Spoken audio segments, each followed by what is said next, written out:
जोहार मित्रों, आज हम मिलवाते हैं आपको उन चेहरों से जो अपनी मेहनत और जज्बे से मिसाल बन जाते हैं। अब मिलिए राहुल विश्वकर्मा जी से, एक ऐसा नाम जो लाखों युवाओं के लिए प्रेरणा बन चुके हैं। राहुल ने पहले ही प्रयास में जेपीएससी की परीक्षा पास की, वो भी पूरी आत्मविश्वास और सादगी के साथ। राहुल की उम्र की बात करें तो इनकी उम्र मात्र 23.5 वर्ष हो रही है और इन्होंने 6ठा रैंक प्राप्त किया है। राहुल की शैक्षणिक यात्रा की बात करें तो उन्होंने अपनी मास्टर डिग्री बनारस हिंदू विश्वविद्यालय से पूरी की है, एक ऐसा संस्थान जिसे भारत का गौरव कहा जाता है।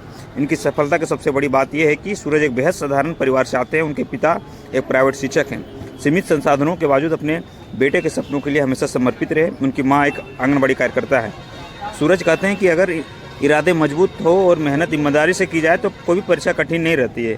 उनकी ये सफलता सिर्फ एक परीक्षा पास करने की कहानी नहीं है, बल्कि उन लाखों युवाओं को यह बताती है कि मेहनत और धैर्य, माता पिता के आशीर्वाद से कोई भी मंजिल दूर नहीं है। अब सुनिए राहुल जी की बातों को। धन्यवाद। ग्राउंड साइंस का रहा है और मैं साइंस में 12th में टॉपर रहा हूँ और उससे पहले पूरे मास्टर्स तक मैंने साइंस तक पढ़ाई की है। तो मेरा स्पेशलाइजेशन भी मशीन लर्निंग और एआई में भी। पारिवारिक स्थिति के बारे में कहना चाहूँ तो बहुत अच्छी आर्थिक स्थिति नहीं है। हमारे पिताजी जो है वो एक प्राइवेट स्कूल में टीचर है और मम्मी जो है वो आंगनबाड़ी में सेविका है। तो इसी तरह दोनों मिला के होता है पेट काट के जैसे तैसे करके उन्होंने मुझे जहाँ तक हो सके पढ़ाया। और एक अभी मौजूद हूँ बगोदरडी में और फिलहाल हमारे साथ जेपीएससी टॉपर, इनका रैंक 6th रैंक और हमारे बगोदर विधानसभा के लिए गौरव की बात है। हमारे साथ भैया, पहले आपकी उम्र कितनी वर्ष पहले? हमारी उम्र अभी नवंबर में मैं 24 साल का हो जाऊंगा। अभी मेरी उम्र लगभग 23.5 साल। पहला ही प्रयास था। आपका रैंक क्या है? मेरा रैंक इस बार 6th रैंक रहा है। आप देख सकते हैं कि इतनी कम उम्र, जहाँ इस उम्र में नौजवान रोजगार को लेकर ठोकरे खाते, वहीं पर इतनी कम उम्र में इतनी बड़ी सफलता इसको कर सकते हैं। हमारे साथ आपका घर कहाँ हो भैया? मेरा घर बिराजपुर नामक एक बहुत छोटा सा गांव है। ये आप सही जाएंगे तरफ तो सरंडा मिलेगा, सरंडा से भी और आगे जाएंगे तो एक बॉर्डर ही है बिरनी प्रखंड का, जहाँ पे मेरा गांव पड़ता है, जो कि बिरनी ब्लॉक में आता है, गिरिडीह डिस्ट्रिक्ट में ही पड़ता है। तो उस गांव का नाम है बिराजपुर और हमारा जो पोस्ट है वो सरंडा पड़ता है। लोग जानते नहीं है अमूमन, क्योंकि कंफ्यूज हो जाते हैं और बस्तियों से। आपका शिक्षा दीक्षा मतलब स्टार्टिंग कहाँ से? हाँ, तो मैंने अपनी प्रारंभिक शिक्षा जो अपनी प्राप्त की है वो इधर से ही की है, गांव से ही प्राप्त की है। मैंने 10वीं अपनी 2016 में पीए हाई स्कूल भंडारों से पास किया और वहाँ इसके अलावा फिर मैंने अपना जो एडमिशन है वो इंटरमीडिएट ऑफ साइंस में करवाया संत कोलंबस कॉलेज हजारीबाग में, जहाँ पे मैंने 2018 में अपना इंटरमीडिएट ऑफ साइंस कंप्लीट किया। और संभवतः उस समय भी मैं वहाँ पे कॉलेज में टॉप रैंकर ही हुआ हूँगा। और उसके बाद फिर मैंने अपना एडमिशन कराया अपने ग्रेजुएशन के लिए संत जेवियर्स कॉलेज में, जहाँ पे मैंने मैथमेटिक्स ऑनर्स की पढ़ाई करी। 2021 में मैथमेटिक्स ऑनर्स कंप्लीट होने के बाद फिर से मैंने एक मास्टर्स भी किया, जो कि मैंने किया बनारस हिंदू विश्वविद्यालय, जो कि बनारस में है, एक सेंट्रल यूनिवर्सिटी है, काफ़ी नामी गिरामी यूनिवर्सिटी है और वहाँ के लिए एंट्रेंस एग्ज़ाम भी होता है जी।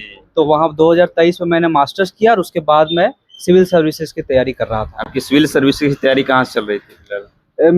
मैंने तो पहले देखे कि आजकल कंटेंट ऑनलाइन काफ़ी अवेलेबल है, तो मैंने कोशिश किया कि मैं लोगों से जो पहले से सक्सेसफुल है मैं उनसे ट्राई कर रहा था कि कुछ चीज़ें निकाल लूं।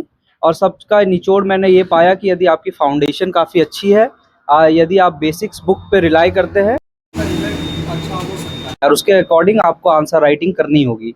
तो फिर मैंने जो बेसिक किताबें होती है जेपीएससी के लिए, जैसे झारखंड के लिए लोग अमूमन उड़ान आईएएस की किताब पढ़ते हैं, जो कि झारखंड के लिए काफ़ी चर्चित पुस्तक है। इसके अलावा फिर जो जीएस में जितने भी किताबें हैं, जैसे हिस्ट्री के लिए मैंने को फॉलो किया, मॉडर्न के लिए, मेडिवल के लिए मैंने सतीश चंद्रा को फॉलो किया, और उसके बाद एशियन के लिए आर.एस. शर्मा को फॉलो किया।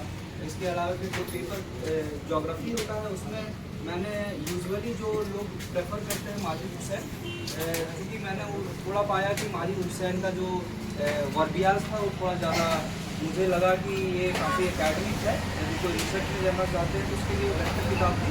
तो मुझे एक एसएसपी है अभी महेश कुमार बर्नवाल, उनकी किताब काफ़ी अच्छी लगी ज्योग्राफी की, तो फिर मैंने उन ज्योग्राफी का जो पूरा सिलेबस है वहाँ से प्रिपेयर किया।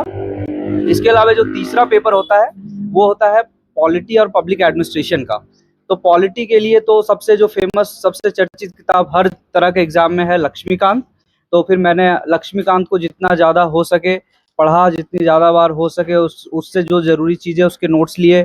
फिर उसके अलावा पब्लिक एडमिनिस्ट्रेशन में मैंने लक्ष्मीकांत को ही प्रेफर किया, और प्लस में कुछ गवर्नमेंट वेबसाइट्स थी जहाँ पे गुड गवर्नेंस, पर्टिकुलरली ट्राइबल सब प्लान वगैरह या फिर डिजास्टर मैनेजमेंट एक्ट वगैरह जो भी सिलेबस में आता था, उसके लिए मैंने डायरेक्टली वेबसाइट को विजिट किया, वहाँ से नोट्स बनाए। इसके अलावा जो इकोनॉमी का पेपर है उसके लिए मेरे जो सोर्सेज थे, रिसोर्सेज थे, बिल्कुल अलग अलग थे। पहला तो जो सबसे बेसिक मटेरियल हुआ वो रमेश सिंह की किताब थी। रमेश सिंह में काफ़ी ज़्यादा कंटेंट दिया हुआ है। यदि आप जेपीएससी की तैयारी करेंगे तो रमेश सिंह पूरा नहीं पढ़ना है आपको, लेकिन सबसे पहले देखना है कि सिलेबस में कौन सा टॉपिक्स है जो आपको पढ़ना है। प्लस में उसमें एक पोर्शन झारखंड का भी होता है। तो झारखंड के लिए आपको करना है कि इकोनॉमिक सर्वे को झारखंड का जो आता है बहुत अच्छे से आप उस चीज़ को जान जाए, उसके नस नस से वाकिफ़ हों कि कौन सी योजना चल रही है, झारखंड में एमपीआई का डेटा क्या है, झारखंड की जीडीपी में फिस्कल डेफिसिट कितना है, झारखंड में जो एम्प्लॉयमेंट अनएम्प्लॉयमेंट है उसकी सिचुएशन क्या है। तो ऐसे करके मैंने अपनी जो विस्तृत स्ट्रैटेजी थी इकॉनमी के लिए ऐसी रखी। और जो आखिर का पेपर था वो था साइंस का, जनरल साइंस का। चूँकि मेरा बैकग्राउंड साइंस का रहा है और मैं साइंस में 12th में टॉपर रहा हूँ, और उससे पहले पूरे मास्टर्स तक मैंने साइंस तक पढ़ाई की है। तो मेरा स्पेशलाइजेशन भी मशीन लर्निंग और एआई में भी था। तो फिर उससे मेरा जो कम्युनिकेशंस वाला पार्ट है या फिर फिजिकल साइंसेस वाला पार्ट है वो सब काफ़ी ऑलरेडी किया हुआ था, तो मुझे उससे देखने की ज़रूरत नहीं थी। तो फिर मैंने लाइफ साइंसेस के लिए जो एनसीईआरटी होता है वो उसमें काफ़ी अच्छा कंटेंट दिया हुआ है, तो मैंने उससे खुद के नोट्स बनाए। प्लस में अलग अलग जैसे पॉलिसीज़ पूछी जाती हैं कि यदि आप एक आपके अंदर वेक्टर जेनिक कोई डिजीज़ आ गया, उसको रोकथाम के लिए सरकार की क्या पॉलिसी है, आगे फ्यूचर में कौन कौन सा बीमारी जैसे टीबी है उसको एलिमिनेशन के लिए सरकार ने टारगेट रखे हुए हैं। इसी प्रकार और डिजीज़ आप देखेंगे, एड्स के लिए सरकार का अपना एक प्रोग्राम चलता है। तो इन सब चीज़ों को मैंने डायरेक्टली सोर्स बनाया जो गवर्नमेंट का डॉक्यूमेंट आता है वो। भैया जैसे आप बता रहे हैं कि आपने सारा तैयारी को विस्तृत रूप से जिस तरह से बताया, लेकिन आप ये बताइए कि आपकी तैयारी जो है कितने मास्टर करने के बाद कितने दिनों तक आप तैयारी, मतलब कितने साल तक की? चूँकि मेरा मास्टर्स 2023 में पूरा हुआ, तो सितंबर 2023 से मैंने तैयारी करनी शुरू की, और उसके बाद से जून 2024 में 22, 23, 24 जून को मेरा मेंस का पेपर था। तो यही जो था ड्यूरेशन, इसी के बीच पहला अटेम्प्ट था? हाँ, मेरा पहला अटेम्प्ट। यूपीएससी भी कभी? हाँ, हाँ, चूँकि मैंने जेपीएससी भरा और इसमें मेंस मेरा बहुत अच्छा गया, और उसमें आ रही थी आवाज़ें कि जुलाई में रिजल्ट प्रकाशित हो जाएगा। तो लेकिन वो रिजल्ट प्रकाशित नहीं हुआ। जो मैडम थी उनका टेन्योर भी ख़त्म हो गया अगस्त में, और रिजल्ट को बहुत डिले किया गया, मतलब अभी 1 साल बाद रिजल्ट आया। तो इसी बीच मैं एक असिस्टेंट कमांडेंट का पेपर आता है, यूपीएससी असिस्टेंट कमांडेंट, उसका पेपर मैंने दिया, और उसके रिटन और फिजिकल को क्वालिफाई करके मैं यूपीएससी के इंटरव्यू में भी अपीयर हुआ, लेकिन अनफॉर्चुनेटली फाइनल मेरिट लिस्ट में नहीं आ पाया। अभी हमारी बात जेपीएससी टॉपर, आपने इनके हौसले को सलाम करना हो, क्योंकि इनका देखिए लगातार इनका पढ़ाई कहीं रुका नहीं, हमेशा टॉपर रहे अपने समय में। इनका इंटर टॉपर रहे, ग्रेजुएशन टॉप किए हैं, इसके बाद तुरंत ही इनके बीएचयू में एडमिशन करवाएं, और तुरंत बाद जेपीएससी का बहाली आती है और उसमें ये फॉर्म डालते हैं। अरे पहले अटेम्प्ट में समझने की ज़रूरत है कि 6th रैंक लाना किसी लोगों के लिए सोच के परे है, लेकिन पहले प्रयास में आपने सफलता हासिल की। इस चीज़ के लिए आपको ढेर सारी बधाई। हमारा नाम सूर्य संतोष मेहता बोल रही है। धन्यवाद, आपको बधाई। धन्यवाद। अभी यहाँ बगोदर के समाज सेवी दिखा सकते हैं, यहाँ पहुँचे हुए हैं, इनको सम्मानित करने के लिए। इनके सफलता पर केक काटा गया और इसके बाद लोग से बारी बारी से सम्मानित कर रहे हैं। आपका नाम क्या है? राहुल कुमार विश्वकर्मा जी। और ये हमारे बगोदर विधानसभा के साथ साथ आप बिरनी प्रखंड के एकदम छोटे से गाँव किसी हाँ, पारिवारिक स्थिति के बारे में कहना चाहूँ तो बहुत अच्छी आर्थिक स्थिति नहीं है। हमारे पिताजी जो है वो एक प्राइवेट स्कूल में टीचर है, और मम्मी जो है वो आंगनबाड़ी में सेविका है। तो इसी तरह दोनों मिला के होता है पेट काट के जैसे तैसे करके उन्होंने मुझे जहाँ तक हो सके पढ़ाया। और एक टाइम तो ऐसा हो गया था कि जब 2000 18 में जब जेवियर्स की बात आई थी तो उसमें फीस थी 26,000। तो उसमें मेरे पापा ने कह दिया, क्योंकि उसमें उनकी सैलरी और कम थी, तो उनके पास उतना पैसा नहीं था। तो एक बाबा थे, वो गए हुए थे, मतलब भाग्यवश कहिए, कुछ भी मतलब होता ना कि एक डेस्टिनी हो, तो वो उस दिन पुरी जा रहे थे, तो वो उसी दिन रांची में थे। तो मेरी मम्मी ने कहा कि आपके पास, और खैर था कि उनके पास उस दिन पैसा था, तो उन्होंने मुझे एडमिशन के लिए जेवियर में वो पैसे को दिया, और मैंने उस पैसे से एडमिशन लिया, और बाकी बात फिर पीछे फिर मुड़ के नहीं देखा। जिंदगी भी काफ़ी संघर्षपूर्ण रहा राहुल भाई का। और राहुल भाई ने पूरा, अगर वर्तमान समय में जो छात्र जेपीएससी के लिए सोच रहे हैं और खास करके यूपीएससी से रिलेटेड, तो इन्होंने पूरा एक मतलब बताया, अपने पूरे शब्दों में बखान कर दिया हर एक सब्जेक्ट को कि क्या आप फोकस करें ताकि उस पर सफलता मिल सकती है। और वैसे नौजवानों के लिए क्या संदेश देना चाहते हैं जो इस लाइन में आना चाहिए, उस पर तैयारी करना चाहते हैं, जो समय काफ़ी सालों साल समय गुजार देते हैं, वैसे लोगों के लिए क्या संदेश है आपको? सबसे पहला है कि आपको किसी भी युद्ध में उतरने से पहले आपके जो हथियार है वो आप होता है कि आपको कोशिश करनी चाहिए कि यदि आप कोई पेड़ काटने जा रहे हैं या फिर कोई जंग लड़ने जा रहे हैं, तो आप ये कोशिश ना करें कि मुझे जाके वार करना है और आपकी जो तलवार है वो उसमें धार नहीं है।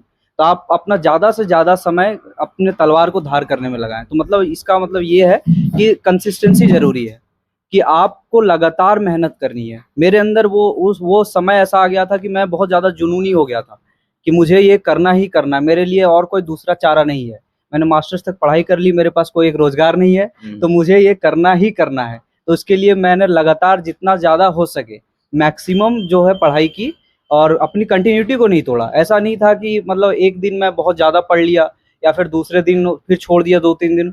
मेरा था कि यदि मैं पढ़ रहा हूँ, 4 घंटे भी पढ़ रहा हूँ, 5 घंटे भी पढ़ रहा हूँ, तो मैं रोज ही पढ़ूंगा। ऐसा एक भी दिन नहीं रहेगा जब मैं छोड़ दूंगा उस चीज़ों को। चलिए, राहुल जी ने सारा बात को बताया, और खास करके अभी के युवाओं के लिए विशेष संदेश है राहुल जी की तरफ से, क्योंकि ये मेहनत छोटी नहीं, सबसे राज्य के लिए, सबसे पद के लिए, सबसे बड़े पद के लिए इनकी बहाली हुई है।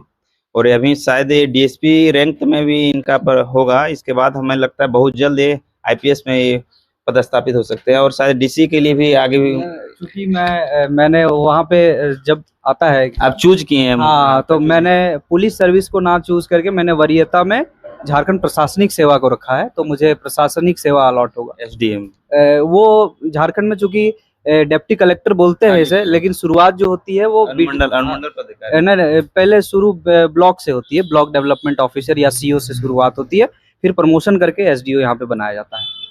चलिए, बहुत बहुत धन्यवाद राहुल जी। और यहाँ भी बगोदर के समाज सेवी सब पहुंचे हुए, इन्हें सम्मानित करके अब कार्यक्रम आगे बढ़ते हुए इनसे चर्चा करेंगे।